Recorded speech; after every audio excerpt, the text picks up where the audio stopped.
What's up, everyone? Back for another beer review, and today I'll be reviewing a beer from the Bierstadt Lagerhaus, and they are headquartered in Denver, Colorado, and this is the Slow Pour Pils. So this is a Czech-style Pilsner that comes in at 4.7% alcohol by volume, 20 IBUs, and at the time of review, this can is just over 5 months old. I want to give a huge thanks and shout out once again to a very good friend of mine and viewer of the channel, Sierra Hotel, for this beer. So absolutely huge thanks to him. In the description box, I'll post a link to the beer mail boxing video I did that contains all the goodies he sent my way, and he sent me an epic beer mail that included 28 unique beers and meads. Included in those 28 beers was a mixed 4-pack of beers from Bierstadt. I've heard so many good things about this brewery. I've only had one beer that they were included in. It was a collaboration with, I think it was it Fair State out of Minnesota? It was their, the hell is the name of that beer? Side Pole. It was sent to me by another good friend of mine, fellow beer tuber Curtis. Really good beer, but that was brewed not at Bierstadt. So this is the first beer I'm actually having from the brewery proper, and I'm super excited. Seems like this is like their flagship beer, the one that they sell the most of, and their more popular beer as a whole. So they do call it the Slow Pour Pils, and this is on the can they show the vessel that they pour it and serve it out of. Now, the best I could do is this Willie Becker glass, right, from Treehouse. I was going to pour it into the dimpled mug I have, but then I saw this, and I was like, no. The whole point of the Slow Pour Pils is they say on their website, they actually have a little spiel. It says it takes 5 to 7 minutes to do, and that you want to start off with 2/3 of the beer, 1/3 the head, and then keep on adding to it until it has the like lemon meringue pie kind of swirl at the end. I'm probably not going to do that. I'm not probably even going to try to do that. Why? I don't want this to be a 25-minute video. Let's just say that if you go to the brewery and you get it proper, that's what it's going to look like. It also says, oh, okay, cool, to drink fresh, and that's probably part of the reason. So, yeah, we got the paper towels out here. We're going to need a lot of them. Hopefully the beer is all right. That's the main concern when they gush like that. But there is a reason they tell you to drink them fresh and consume them fresh. Now, Sierra Hotel, as far as I know, he probably kept them in his fridge, as he does. He knows what he's doing. However, the beer is a little over 5 months old now. It did travel from California to me. So, you know, one of those things where there's a high probability that, you know, something can go awry. I shouldn't say high. There is a probability. I won't say it's high. So we'll see how this tastes. Hope it's still good. If not, it is what it is, and I have 4 other beers from them to check out. So we are not going to pour it after losing a couple ounces of it, and we're going to pour it into the glass. I'm going to try to do what they said, which is, they said 2/3, right? So let's see. Not as good. So we're going to do something like that, and there was still a bunch of gunk, a bunch of beer around the side, which is why more spilled. It actually wasn't because I was pouring it incorrectly. So, all right, so now let me just keep on pouring it a little bit here. See if I can do what they do, but probably not, you know, we'll see. Okay, it's starting to look halfway decent, we'll see. What's this still underneath? Yeah, underneath this, I don't understand. I'm going to have to get a new roll of paper towels after this review. For once in my life, it wasn't my fault. That's at least good, because I suck at pouring. All right, let me do one more little quick pour here, and then I'm going to show you on camera. Get all this shit down on the ground over here.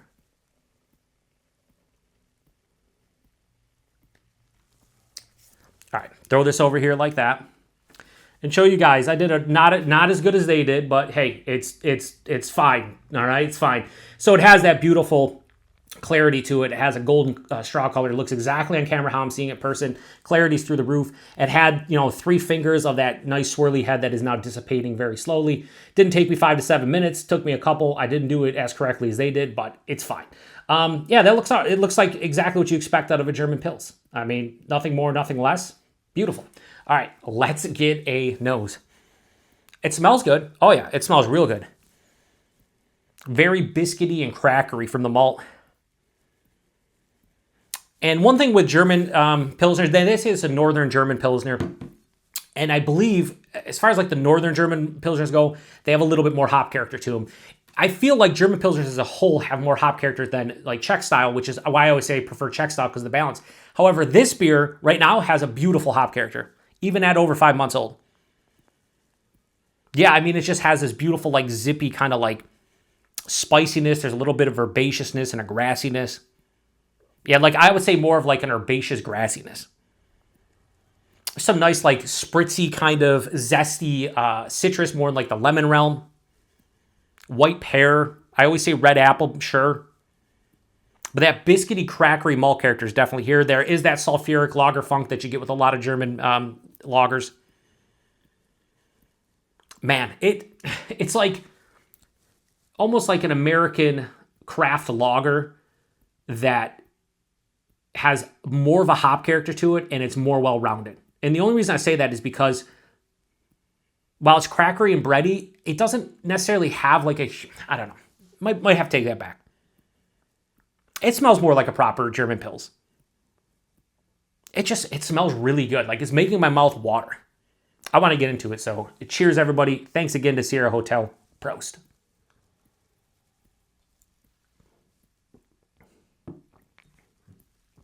Ladies and gentlemen, that's delicious.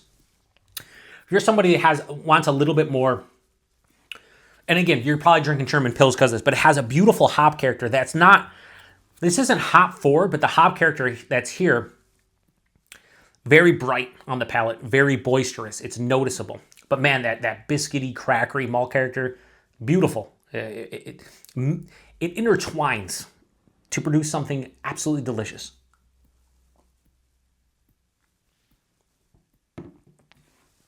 Buying this is really nice. This is like, probably they would say full-bodied for the style, but as a whole, encompassing all beers, this is like medium-bodied, maybe a touch over, really nice. Not thin, not watery. The mouthfeel is sensational.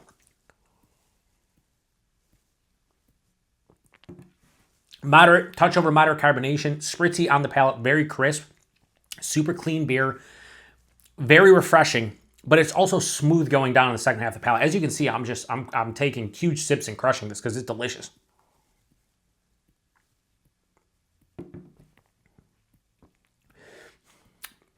Yeah, I'm gonna pour the rest in here because this, my friends, is, how do you say, a crusher?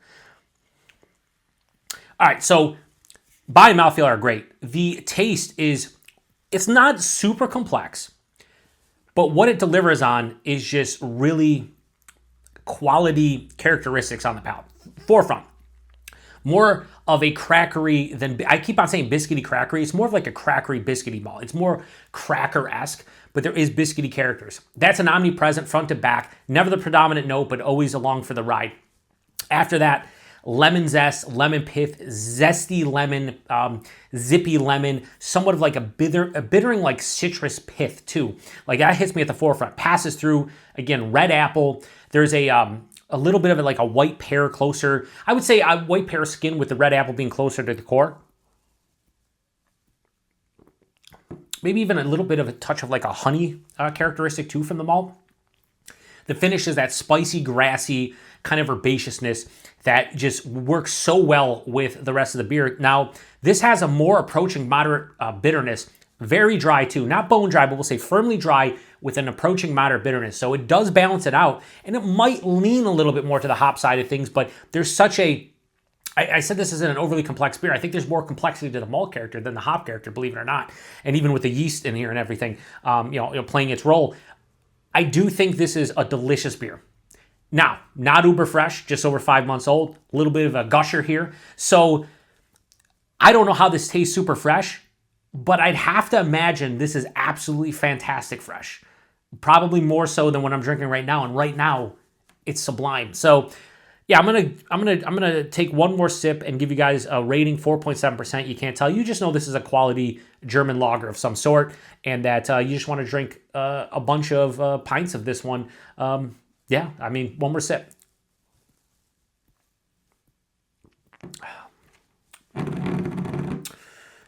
What do I want to rate this one?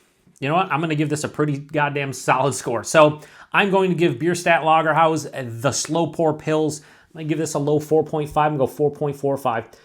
If this was fresh, I don't know how different it would be, but I'd imagine it's going to be, a little bit better overall. But as is, this is delicious. Just let me say that. Even with the gushing, even with the freshness, fantastic. I was worried at the gushing that this would be astringent and gross, and it's just not. Plain and simple, it is not. Price point availability, I went to their website, $12 a 4-pack, fucking great deal for something like this, absolutely fantastic. A good friend of mine, a fellow beer, he's not a fellow beer tuber, but good friend of mine, viewer of the channel, Cameron, he mentioned that it was, I don't know if it was where he lived, so Cameron, I don't remember if you specifically said you saw it for $14 a 4-pack when you went to Colorado or locally, but he saw it for $14 a 4-pack. I would say this is worth definitely up to $16 a 4-pack.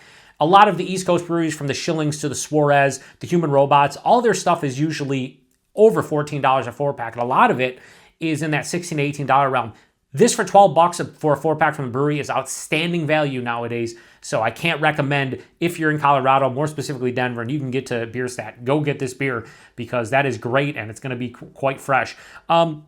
Availability, I don't know with them, outside of I've seen one other beer show up here. It was the Hellas, which I do have to review from Sierra Hotel.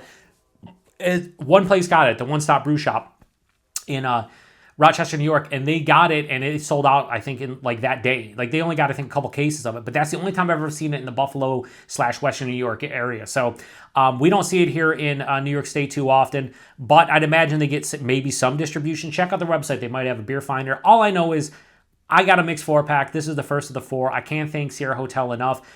Even though a couple of them aren't uber fresh, at least it's a style where freshness doesn't matter as much as, say, a hop forward like IPA of some sort, or maybe some kind of fruited sour that can undergo a secondary fermentation. Maybe that started here, but I can't taste it in here. There's no astringency. There's no off flavors. Nothing's going on as far as the gushing is concerned. So whatever the case may be with that, it happens, but thank you very much, Sierra Hotel. I can't wait to get to the other 3. I'll probably review whatever is the second oldest can. I don't know if it was the Hellas or one of the other ones, but I got 4 of them, and he sent me the Hellas and this, which I think are the 2 beers that they're most known for. But anyway, huge thanks to him for this beer, 4.7%, you can't tell.